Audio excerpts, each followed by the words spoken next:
ಚಾಮುಂಡಿ ಬೆಟ್ಟ ಕೇವಲ ಹಿಂದೂಗಳ ಆಸ್ತಿ ಅಲ್ಲ ಅನ್ನುವ ಮಾತನ್ನ ಹೇಳಿದ್ದಾರೆ. ಡಿ.ಕೆ. ಶಿವಕುಮಾರ್ ಅವರಿಗೆ ನಾನು ಆಗ್ರಹ ಮಾಡ್ತೇನೆ, ತಮ್ಮ ಹೇಳಿಕೆಯನ್ನ ತತ್ಕ್ಷಣ ಹಿಂಪಡಿಬೇಕು. ನೀವು ಯಾರನ್ನೋ ಖುಷಿ ಪಡಿಸೋದಕ್ಕೆ, ಗಾಂಧಿ ಕುಟುಂಬದವ್ರನ್ನ ಖುಷಿ ಪಡಿಸೋದಕ್ಕೆ ಈ ರೀತಿ ಹಿಂದೂಗಳಿಗೆ ಅಪಮಾನ ಮಾಡುವಂಥದ್ದು ಹಿಂದೂ ಸಮಾಜ ಒಪ್ಪೋದಕ್ಕೆ ಸಾಧ್ಯ ಇಲ್ಲ. ಇದು ನಮಗೂ ಕೂಡ ಗೊತ್ತಿದೆ. ದಸರಾ ಉತ್ಸವ ಇರ್ಬೋದು, ಚಾಮುಂಡಿ ಬೆಟ್ಟ ಇರ್ಬೋದು, ಎಲ್ಲ ಧರ್ಮೀಯರು ಕೂಡ ಭೇಟಿಯನ್ನು ಕೊಡ್ತಾರೆ. ಆದರೆ ಇದು ಹಿಂದೂಗಳಿಗೆ ಸಂಬಂಧಪಟ್ಟಿದ್ದಲ್ಲ ಅಂತ ಈ ರೀತಿ ಹೇಳಿಕೆಗಳು ಇವತ್ತು ಹಿಂದೂಗಳಿಗೆ ಅಪಮಾನ ಮಾಡ್ತಕ್ಕಂಥ ನಿಟ್ಟಲ್ಲಿ ಹೇಳಿಕೆಯನ್ನು ಕೊಟ್ಟಿದ್ದಾರೆ. ಅದು ಅಕ್ಷಮ್ಯ ಅಪರಾಧ. ಬಹುಶಃ ನನಗನ್ನಿಸ್ತದೆ ಡಿ.ಕೆ. ಶಿವಕುಮಾರ್ ಅವರು ಇನ್ನು ಮುಖ್ಯಮಂತ್ರಿ ಆಗಬೇಕು ಅನ್ನುವ ಕನಸನ್ನ ಕಾಣ್ತಾ ಇದ್ದಾರೆ.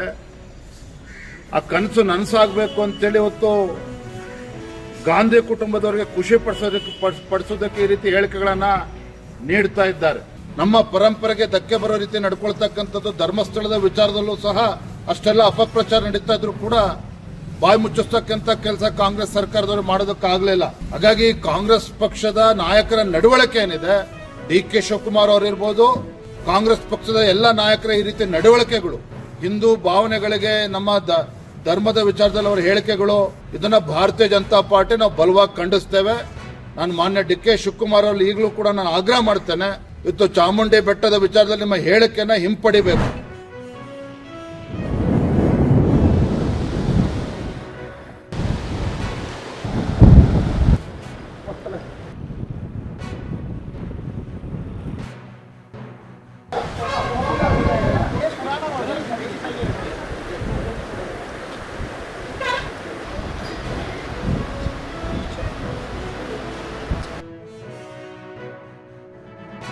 इस प्रकार अभी तक कोई सिचुएशन बना नहीं है।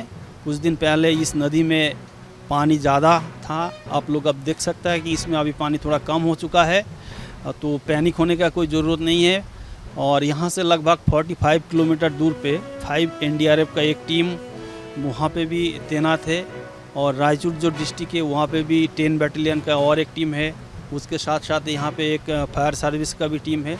तो पूरी तरफ से हम तैयार हैं। अगर किसी भी प्रकार से पानी बढ़ जाता है या कोई भी आपदा आ जाता है तो NDRF आप लोगों को सेवा के लिए